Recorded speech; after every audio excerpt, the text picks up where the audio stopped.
kailangan natin i-add yung kanilang exponent. So, ano yung result? Y. So, i-apply natin yung addition of fraction or similar fraction. 1/3 plus 1/3 plus 1/3.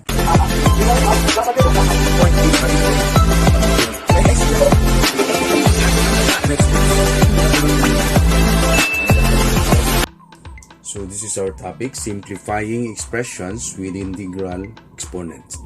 X raised to the power of n, where n is a positive or negative integer.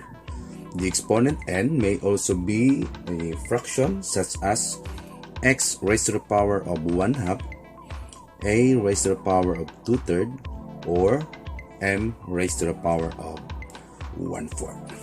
Okay? Okay, let's have example number 1. X raised to the power of 1/2 times x raised to the power of 1/2 equals. So, ang gagawin natin dito, si x raised to the power of 1/2, we have to add sa 1/2 rin. Kasi we have to add the exponent. Okay, equals x. So, ang result dito, si 1/2 plus 1/2, that is equal to 1. Bakit siya nagiging 1? So, solve natin ha. So, we have to apply the addition of fraction, similar fraction. Okay? Kunin natin yung LCD nila, 2, di ba? Then 2 divided by 2 is 1 times 1, 1. Okay? Then plus sign, 2 divided by 2, 1 times 1 is 1. So, equals 2 over 2 equals 1. Therefore, yung result natin is x na lang. Okay, so therefore, x raised to the power of 1/2, that is raised to 2.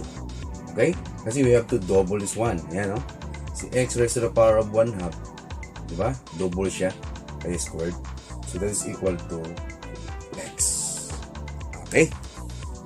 Okay, let's proceed to example number 2. Y raised to the power of 1/3 times y raised to the power of 1/3 times y raised to the power of 1/3.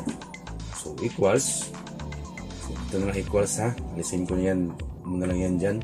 So, 1, y. Sorry. So, since nag-multiply tayo ng base, we have to add the exponent.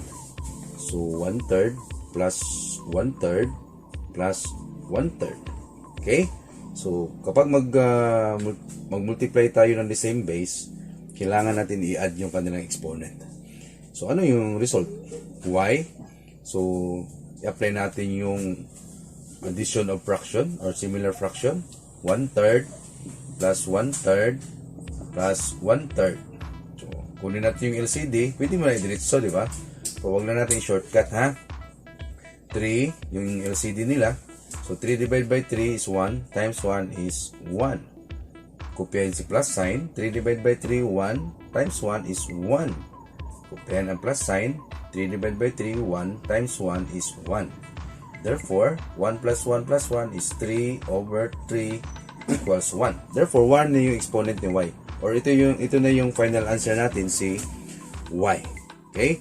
Y raised to the power of 1/3 times y raised to the power of 1/3 times y raised to the power of 1/3 equals y.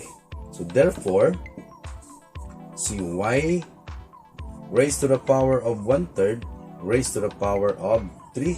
So, that is equal to y.